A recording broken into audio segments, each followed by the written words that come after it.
नमस्कार दोस्तों, आनंद टीवी देख रहे सभी दर्शकों का हमारे चैनल पर आज फिर से बहुत बहुत स्वागत है। आज हम फिर हाजिर हैं आप सभी के समक्ष एक विशेष जानकारी के साथ। आज की हमारी इस वीडियो में हम जानने वाले हैं हमारी माता रानी के सच्चे भक्तों की एक सच्ची कहानी। जी हाँ, एक ऐसी माँ बेटी जिन्होंने अपनी गरीबी में भी माता रानी के नवरात्रों का व्रत रखकर माता रानी का आशीर्वाद प्राप्त किया और किस तरह से गांव वालों ने उनका अपमान किया केवल इसीलिए कि वो एक छोटी जाति की हैं। तो चलिए आज हम इसी एक विशेष कहानी को आपको बताने जा रहे हैं कि माता रानी अपने सच्चे भक्तों की किस तरह से सहायता करती है और यदि उनके भक्तों को कोई परेशान करे, उनको कोई कष्ट दे तो माता रानी उनका क्या हाल करती है। इस कहानी को अंत तक जरूर देखें, स्किप ना करें, कहानी के अंत तक हमारे साथ बने। सुधा नाम की एक विधवा गरीब दरिद्र स्त्री थी। उसकी एक बेटी थी तारा। सुधा के पति की मृत्यु के बाद सुधा को बहुत गरीबी देखनी पड़ी। वे गांव भर में झाड़ू लगाती थी और वे दुर्गा माँ के मंदिर के बाहर झाड़ू लगाया करती थी। सुधा की बेटी तारा बहुत ही सुंदर थी। जब नवरात्रों का त्योहार आया तब उसकी बेटी तारा ने अपनी माँ से कहा कि माँ, मैं भी दुर्गा माँ के व्रत रखना चाहती हूँ और उनकी पाठ पूजा करना चाहती हूँ। तब उसकी माँ सुधा ने कहा कि तारा, माँ के व्रत बहुत ही कठिन होते हैं। उनकी पूजा, उनका पाठ और उनके लिए भोग बनाना पड़ता है। तब उसकी बेटी तारा ने कहा कि माँ, मुझे दुर्गा माँ के सभी नवरात्रे के व्रत रखने हैं और उनकी पाठ पूजा भी करनी है। तारा के बहुत जिद करने पर उसकी माँ सुधा कहती है कि चलो बेटा, हम दोनों मिलकर ही माँ के नवरात्रों का व्रत रखेंगे और उनकी पाठ पूजा करेंगे। सुधा बहुत ही गरीब थी। उसके पास माता के पाठ पूजा की सामग्री खरीदने तक के लिए भी पैसे नहीं थे। सुधा ने इधर उधर से थोड़ी सी सामग्री एकत्रित कर माँ का आसन लगाया, माँ के लिए फूल और माँ की पाठ पूजा के लिए सामग्री लेकर आई और माँ का सिंहासन सजाया। दोनों माँ बेटी रोज माता रानी की पूजा करती, उनके लिए फूल चढ़ाती और उनके लिए भोग भी लगाया करती। नवरात्रि का पहला दिन होता है। सुधा और तारा मिलकर माँ की पूजा कर रही होती हैं। उसकी माँ सुधा तारा से पूछती है कि तारा, क्या तुम्हें भूख लगी है? तारा हंसते हुए कहती है, माँ, मुझे भूख तो लगी है।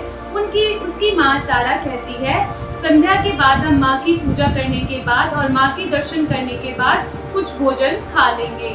उसके बाद दोनों माँ बेटी माँ के लिए फूल लेकर मंदिर में जाती हैं। जैसे ही सुधा और उसकी बेटी तारा मंदिर जाती हैं, उस वक्त पुजारी द्वार पर ही उन दोनों को रोक लेता है और उन्हें मंदिर में ना जाने से इनकार कर देता है।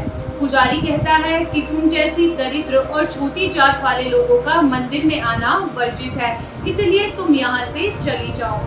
उस वक्त सुधा कहती है, पुजारी, माता के लिए तो उनके सभी बच्चे एक होते हैं, मुझे ना सही, लेकिन मेरी तारा को तो मंदिर में माँ के दर्शन करने के लिए जाने दीजिए। उस वक्त पुजारी कहता है, इस बच्ची की मुंह में तू हमें ज्ञान क्यों दे रही है? इतनी पुरानी सदियों से चली आ रही रीत को तू तोड़ना चाहती है? क्या तुम्हें नहीं पता मंदिर में छोटी जाति वाले लोगों का जाना वर्जित है? उस वक्त तारा और उसकी माँ सुधा बहुत ही निराश हो जाते हैं। पुजारी आसपास के लोगों को एकत्रित कर कहता है, देखो भाइयों, ये छोटी जात की दोनों माँ बेटी किस तरह मंदिर में प्रवेश करने के लिए जिद कर रही हैं। उस वक्त पुजारी और वे सभी मिलकर दोनों माँ बेटी को मंदिर से भगा देते हैं। लेकिन तारा बहुत ही जिद्दी और नटखट होती है। तारा चुपचाप अपना फूल माँ के द्वार पर रख देती है। जब पुजारी रात के समय मंदिर का ताला लगाकर सुबह मंदिर के द्वार खोलता है तो वह देखता है कि मंदिर के द्वार पर जो सभी फूल पड़े हैं वे सभी तो मुरझा गए, लेकिन एक फूल ऐसा था जो तारा द्वारा चढ़ाया गया था, वह अभी भी ताजा था। यह देखकर पंडित बहुत ही आश्चर्यचकित हुआ। उसने कहा, ये सभी फूल तो खराब हो गए, लेकिन ये एक फूल इतना ताजा अभी तक कैसे है? मैंने तो रात को ही सारे फूल ऐसे ही देखे थे। यह बात आसपास के गांव में फैल जाती है। सभी लोग अपने आप को माँ का सच्चा भक्त साबित कर रहे होते हैं, लेकिन इन सबसे अनजान सुधा और तारा माँ की भक्ति में लीन थी। उन्हें नहीं पता था कि उनके द्वारा चढ़ाया फूल माँ ने स्वीकार कर लिया है और गांव में किस तरह से लोग उस चढ़ाए हुए फूल को अपना बता रहे हैं। सुधा पुजारी को कहती है कि तुम जैसे धर्म के ठेकेदारों ने ही ये जात बिरादरी बना रखी है, वरना माँ के लिए तो उनके सभी भक्त एक समान ही है। ये सुनकर पंडित बहुत ही क्रोधित हो जाता है और वे सभी आसपास के लोगों को कहता है, देखो ये अछूत स्त्री किस तरह से मंदिर को दूषित करना चाहती है, मंदिर में प्रवेश करने के लिए किस तरह से जिद कर रही है। पुजारी उनको बहुत बुरा भला कहता है और वे बेचारी सुधा और उसकी बेटी तारा भारी मन से निराश होकर आंखों में नम आंसू लिए वहां से लौट जाती हैं। सुधा के हाथों में जो फूल होते हैं उनमें से एक फूल माँ के आंगन में गिर जाता है। पुजारी जैसे ही सुबह मंदिर में आता है, वे उस फूल को देखकर कहता है कि ये तो कल सुधा द्वारा लाया गया हुआ फूल था, जो कि मैंने उसे चढ़ाने नहीं दिया, लेकिन ये अभी तक ऐसा ताजा कैसे हो सकता है। ये देखकर पुजारी सभी गांव वालों को इकट्ठा करता है और कहता है कि देखो, वो अछूत जात वाली स्त्री सुधा काले जादू टोने करती है। देखो, उसके द्वारा जो कल फूल लाया गया था वो अभी तक ऐसे के ऐसे ताजा ही रखा है। वे हम पर और गांव वालों पर काले जादू टूना करती है और मंदिर पर भी बुरा प्रभाव पड़ता है। ये देखकर गांव वाले और वे सभी लोग पुजारी मिलकर उस सुधा बिचारी विधवा को मंदिर में बुलाते हैं और मंदिर में बुलाकर उसे पूछते हैं कि बताओ, तुम जादू टूने करती हो क्या? तुम काली शक्तियाँ करती हो? तुम्हारे द्वारा चढ़ाया गया हुआ फूल अभी तक ऐसे ताज़ा कैसे हो सकता है? सुधा बहुत रोती बिलबिलाती हुई कहती है कि इसमें उसकी कोई गलती नहीं है, शायद माँ को उसका फूल ये स्वीकार है, इसीलिए अभी तक ऐसा ताज़ा ही है। ये सुनकर आसपास के गांव वाले और पंडित कहता है, ये ऐसे नहीं मानेगी, इसको मारा जाएगा, तभी ये कुछ ना कुछ सत्य बोलेगी। उस वक्त सभी गांव वाले और पुजारी मिलकर सुधा को बहुत बुरी तरह से मारते हैं। जैसे ही वे सुधा को मारते हैं, सारे मंदिर का पंडाल उजड़ जाता है, तेज से आंधी तूफान आता है और माँ अपने रूप में वहाँ पर प्रकट हो जाती है। उस वक्त माँ कहती है कि तुमने मेरी बेटी पर हाथ उठाने की कोशिश कैसे की? मैं तुम सभी को कभी माफ नहीं करूंगी, इन सभी का तुम्हें दंड भुगतना होगा। ये सुधा द्वारा लगाए हुए फूल मुझे स्वीकार हैं, इसीलिए अब तक खराब नहीं हुए और माँ के लिए सभी भक्त उनके एक समान होते हैं। सुधा पुजारी को कहती है कि तुम जैसे धर्म के ठेकेदारों ने ही ये जात बिरादरी बना रखी है, वरना माँ के लिए तो उनके सभी भक्त एक समान ही है। ये सुनकर पंडित बहुत ही क्रोधित हो जाता है और वे सभी आसपास के लोगों को कहता है, देखो, ये अछूत स्त्री किस तरह से मंदिर को दूषित करना चाहती है, मंदिर में प्रवेश करने के लिए किस तरह से जिद कर रही है। पुजारी उनको बहुत बुरा भला कहता है और वे बेचारी सुधा और उसकी बेटी तारा भारी मन से निराश होकर आंखों में नम आंसू लिए वहां से लौट जाती हैं। सुधा के हाथों में जो फूल होते हैं उनमें से एक फूल माँ के आंगन में गिर जाता है। पुजारी जैसे ही सुबह मंदिर में आता है, वे उस फूल को देखकर कहता है कि ये तो कल सुधा द्वारा लाया गया हुआ फूल था, जो कि मैंने उसे चढ़ाने नहीं दिया, लेकिन ये अभी तक ऐसा ताज़ा कैसे हो सकता है। ये देखकर पुजारी सभी गांव वालों को इकट्ठा करता है और कहता है कि देखो, वो अछूत जात वाली स्त्री सुधा काले जादू टोने करती है। देखो, उसके द्वारा जो कल फूल लाया गया था वो अभी तक ऐसे के ऐसे ताज़ा ही रखा है।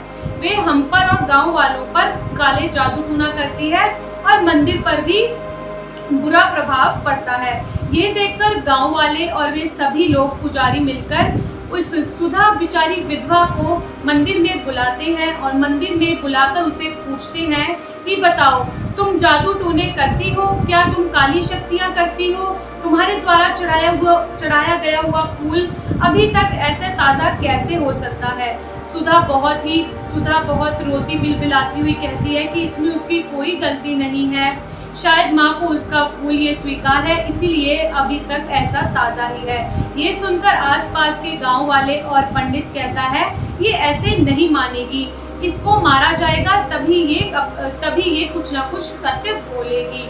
उस वक्त सभी गांव वाले और पुजारी मिलकर सुधा को बहुत बुरी तरह से मारते हैं। जैसे ही वे सुधा को मारते हैं, सारे मंदिर का पंडाल उजड़ जाता है। तेज से आंधी तूफान आता है और माँ अपने रूप में वहाँ पर प्रकट हो जाती है। उस वक्त माँ कहती है कि तुमने मेरी बेटी पर हाथ उठाने की कोशिश कैसे की। मैं तुम सभी को कभी माफ नहीं करूंगी। इन सभी का तुम्हें दंड भुगतना होगा। ये सुधा द्वारा लगाए हुए फूल मुझे स्वीकार हैं, इसीलिए अब तक खराब नहीं हुए और माँ के लिए सभी भक्त उनके एक समान होते हैं। मेरे भक्त मेरी बेटी पर हाथ उठाने की कोशिश कैसे की, मैं तुम सभी को कभी माफ नहीं करूंगी। इन सभी का तुम्हें दंड भुगतना होगा। ये सुधा द्वारा लगाए हुए फूल मुझे स्वीकार हैं, इसीलिए अब तक खराब नहीं हुए और माँ के लिए सभी भक्त उनके एक समान होते हैं। तुमने मेरे भक्तों को मंदिर में प्रवेश करने के लिए कैसे इनकार कर दिया। यह देखकर पुजारी और सभी भक्त बहुत डर जाते हैं, लेकिन माँ का क्रोध शांत नहीं होता। माँ इतने क्रोध में होती है कि वे सारा पंडाल उजाड़ देती है और गांव को नष्ट करने लगती हैं। तभी उसी वक्त पंडित और गांव के सभी लोग माँ के चरणों में गिर पड़ते हैं और उनसे माफी मांगते हैं। उस वक्त सुधा खुद खड़ी होकर माँ का आशीर्वाद प्राप्त करती है और उसकी छोटी बेटी तारा माँ के दर्शन कर बहुत ही खुश होती हैं और माँ उन्हें आशीर्वाद देती हैं सदा खुश रहने का। उस वक्त सुधा कहती है कि माँ आप अपना क्रोध शांत करें और इस तरह से इस गांव को ना उजाड़ें। हम सभी आपके ही बच्चे हैं, आपके ही भक्त हैं। ये देखकर माँ का क्रोध शांत हो जाता है और माँ कहती है कि आज से बाद इस मंदिर में किसी भी छोटी जाति वाले लोगों को अंदर प्रवेश करने की आज्ञा दी जाए। किसी को भी मंदिर से बाहर ना निकाला जाए। पुजारी और सभी आसपास के गांव के लोग माँ से क्षमा मांगते हैं और सुधा और उसकी बेटी से भी क्षमा मांगते हैं और उन्हें रोज मंदिर में आने के लिए कहते हैं कि तुम ही माँ की सच्ची भक्त हो, जो माँ तुम्हारे लिए आज इस तरह से प्रकट हुई है। माँ का आशीर्वाद प्राप्त करने के बाद दोनों माँ बेटी घर जाती हैं और उस बुढ़िया द्वारा दी गई हुई पोटली को खोलकर देखती हैं। वे देखती हैं कि उसमें बहुत से हीरे जवाहरात होते हैं। ये देखकर सुधा और उसकी बेटी तारा माँ के आशीर्वाद को समझ जाती हैं। उस पोटली को पाने के बाद उन दोनों माँ बेटी की गरीबी और दरिद्रता हमेशा के लिए दूर हो जाती है। दर्शकों, ये थी माँ की कहानी और उनके सच्चे भक्त सुधा और तारा की कहानी। दर्शकों, माँ के लिए उनके सभी भक्त एक समान होते हैं।